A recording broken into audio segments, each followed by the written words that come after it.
Seguimos con algunas dudas que me han preguntado mis seguidores por Instagram.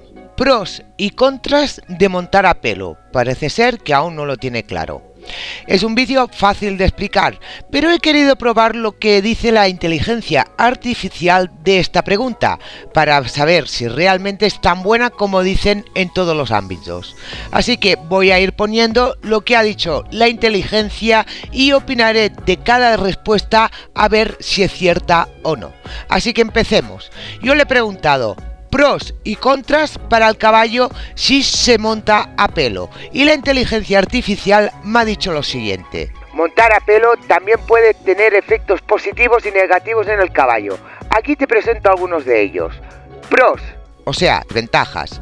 Mayor libertad de movimientos. Al no tener silla, el caballo tiene una mayor libertad de movimiento de su espalda, lo que puede permitirle moverse de forma más natural y cómoda. Si la montura está bien colocada, no tiene por qué bloquear el movimiento de las espaldas. Una montura muy adelantada sí puede provocar un bloqueo y hasta dolor. La ausencia de la silla puede evitar puntos de presión en el lomo del caballo que pueden causar molestias y dolor. Como estamos a la sección ventajas, aquí se refiere que la silla puede llegar a dañar el caballo en algunos puntos.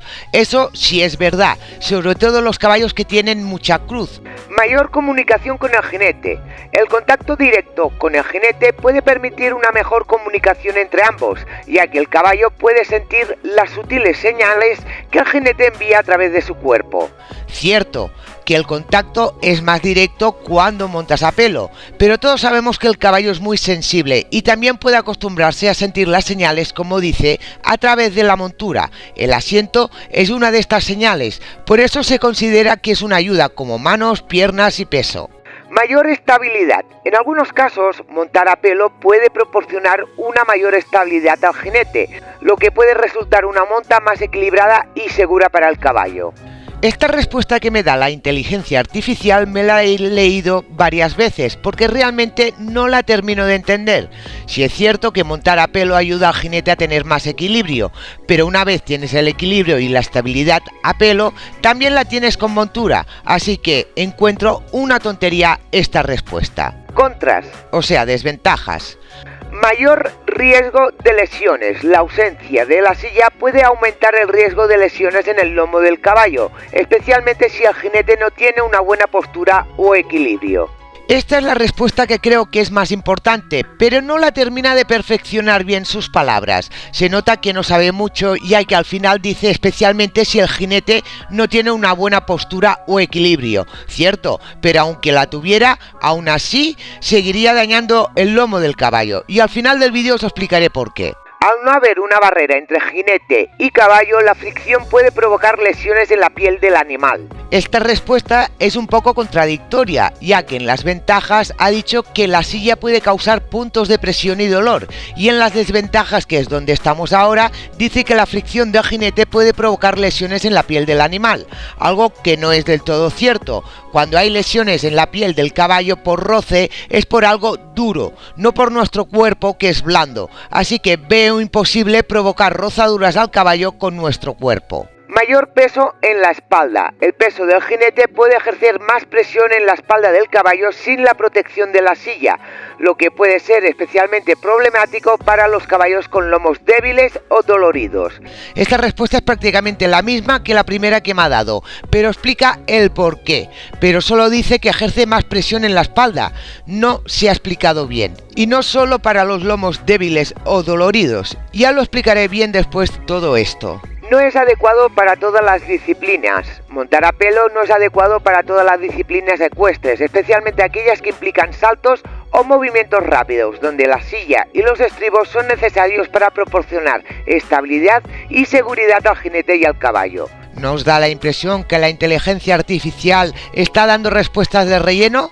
Porque esta es bien tonta. Después de ver lo que ha explicado la inteligencia y cómo lo ha explicado, estoy convencida que aún tiene que avanzar mucho para igualar mis explicaciones, ya que yo misma he tenido que leer varias veces las respuestas para entenderlas, así que imagino que para algunos de vosotros ni la habéis entendido. Ahora vamos a pasar a lo bueno, mi explicación. Yo no me voy a hacer muy pesada con explicaciones de relleno, solo voy a dar una ventaja y un inconveniente a la monta sin montura, que creo que es lo más importante. La ventaja es que montar a pelo te ayuda muchísimo a tener equilibrio y agarrarte con las piernas, por lo tanto abrazas bien al caballo. Pero ¿a qué precio hay que pagar por ello? Y aquí viene la desventaja: mientras el jinete aprende, el caballo sufre. Y sí, tal cual. Aunque muchas personas me dicen: llevo montando 30 años a pelo y a mi caballo nunca le ha pasado nada. Recordemos que el caballo es un animal que no manifiesta el dolor a simple vista, a menos que no sea un dolor muy exagerado que le impida poder moverse bien, como las cojeras. Si manifiestan el dolor leve, sería el primer objetivo de los depredadores. Recordemos también que los caballos son unos animales muy adaptables, por lo tanto, llega un momento que normalizan el dolor. Pero eso no quiere decir que no lo tengan. Con eso quiero decir que muchos caballos tienen dolor sin que sus dueños lo sepan. Así que eso de llevo muchos años montando a pelo y mi caballo no tiene dolor, a mí eso no me sirve para nada, a menos que no me lo confirme un fisioterapeuta. ¿Por qué sufre el caballo cuando monta sin montura? Mucha gente cree que la montura ha sido diseñada para el jinete, y eso es totalmente falso. La montura está diseñada para proteger la columna del caballo. Si os fijáis bien en una montura, por debajo veréis que la parte que se apoya en el caballo son los llamados bastes, el cual hay uno a cada lado, haciendo que en medio haya un puente y este no toque al caballo, que es precisamente donde está la columna. Los bastes son los que soportan todo el peso y no suelen ser duros. La montura reparte el peso del jinete a lo largo de todo el baster, por lo tanto no es lo mismo un peso concentrado en un punto que repartido. Si nos apretamos con un solo dedo y ejerces la misma fuerza con toda la mano, veréis la diferencia de una presión en un punto o repartida. Si montamos a pelo, todo nuestro peso va a un punto concreto y encima de la columna del caballo. Y si a esto le sumamos el aprender a tener equilibrio, imaginaros un peso muerto dando golpes en la columna del caballo. Es por eso que muchas hípicas, para que aprendan a tener equilibrio, hacen montar con montura, pero sin estribos, ya que por lo menos la columna queda algo protegida de los culazos que se dan en la montura. Y ahora no me preguntéis: ¿pero si monto a pelo una vez al mes, daño al caballo? Creo que ha quedado bien explicado. Si montas de vez en cuando y al paso, no pasa nada, pero si montas seguido y al trote o galope, que hace que vayas dando golpes en la columna del caballo, es peor. Todo depende. Montar a pelo no es bueno y creo que de nuevo ha quedado bien explicado y demostrado. Para finalizar el vídeo, vamos a preguntarle a la inteligencia artificial si es malo para el caballo que sea montado sin montura. La respuesta que me da es la siguiente: montar a pelo sin montura no es necesariamente malo, pero debe hacerse con precaución y considerando ciertos factores. Con la primera frase ya puedo decir que la inteligencia artificial no tiene ni idea de caballos. Os dejo aquí todo lo que dice por si queréis leer. Sin embargo, os dejaré un refrán que le va muy bien para describir a esta herramienta que todos hablan: saber de todo, experto de nada. Y así es la inteligencia artificial. ¡Hasta la próxima, caballistas!